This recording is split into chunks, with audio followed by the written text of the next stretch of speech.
ఒక విచిత్రమైనటువంటి పరిస్థితి. సాధారణంగా ఇప్పుడు ఏమైపోతుంది, లేట్ మ్యారేజెస్. ఈ లేట్ మ్యారేజెస్ టైంలో ఇద్దరు పెళ్లి చేసుకున్నాక అబ్బాయిలో కౌంట్ లోపము లేదా అమ్మాయి దగ్గర గర్భానికి సంబంధించినటువంటి సమస్య.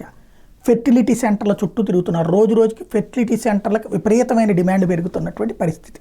ఎందుకంటే ఆలస్యపు పెళ్ళిళ్ళ కారణంగా పిల్లలు పుట్టడంలో ప్రాబ్లమ్స్ ఎదురవుతూ ఉండటం వల్ల.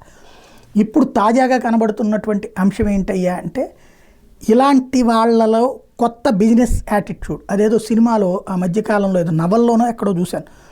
ప్రపంచంలో ఉన్నటువంటి సచిన్ టెండూల్కరు లేకపోతే కనుక బాక్సరు ఇట్లాంటి వాళ్ళందరికీ కలిపేసేసి వాళ్ళందరి వీర్యంతో కలిపి ఒక అమ్మాయి గర్భంలో పెట్టి ఒక అత్యంత పవర్ఫుల్ అబ్బాయిని కనాలి అని ఓ మహిళ కోరుకుంది.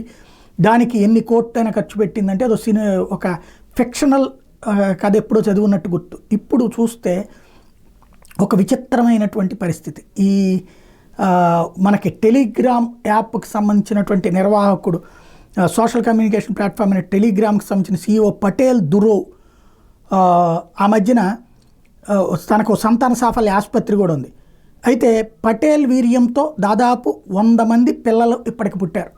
అంటే ఎవరైతే ఇప్పుడు భర్త వీర్యంలో కౌంట్ లేకపోతే వేరే వాళ్ళ వీర్యంతో పిల్లలు కనొచ్చు. యాక్చువల్గా ఆ వేరే వాళ్ళది ఎవరిదైతే ఇస్తున్నారో అది తెలియచేయకూడదు.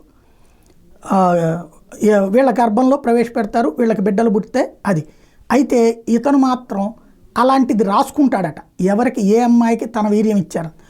అట్లా ఇప్పటి వరకు దేశం మొత్తం మీద 100 మంది ఉన్నారట అతనికి. ఇది కాకుండా ఇప్పుడు వాళ్ళ కొత్తగా చెప్తున్నది ఏంటంటే, ఒక అడ్వర్టైజ్మెంట్ తరహాలో వస్తున్నటువంటిది ప్రస్తుతం చర్చనీయాంశమైనటువంటి అంశము. 12 దేశాల 100 మంది పిల్లలు ఉన్నారు. ఇప్పుడు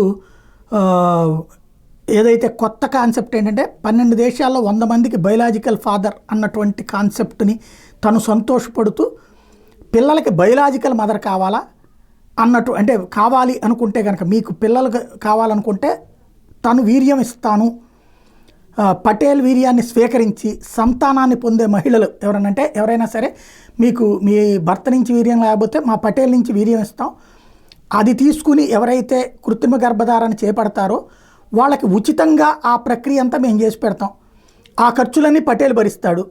ఇది కాకపోతే వాళ్ళు 37 ఏళ్ల లోపు మహిళలు అయి ఉండాలి, అది మంచి ఆరోగ్యంగా ఉన్నవాళ్ళు అయి ఉండాలి. అంటే ఒరిజినల్గా చెప్పాలంటే మీ బిడ్డలకి నేను తండ్రిని అవుతానని అధికారికంగా చెప్తున్నాడు అనమాట. ఇది మహిళల పట్ల చిన్న చూపనాలా లేకపోతే విచిత్రం అనాలా? ఇప్పటికి 100 మంది పిల్లలది అట్లాగే. ఇప్పుడు ఆ తల్లి తండ్రి చక్కగా పిల్లలు పెంచుకుంటూ ఉంటారు, కానీ ఇతని ఖాతాలో వాళ్ళందరూ తన బిడ్డలు. ఇట్లాంటి స్టేజీ ఇది అసలు వినడానికి జుగుప్సాకరంగా ఉన్నటువంటి కాన్సెప్ట్.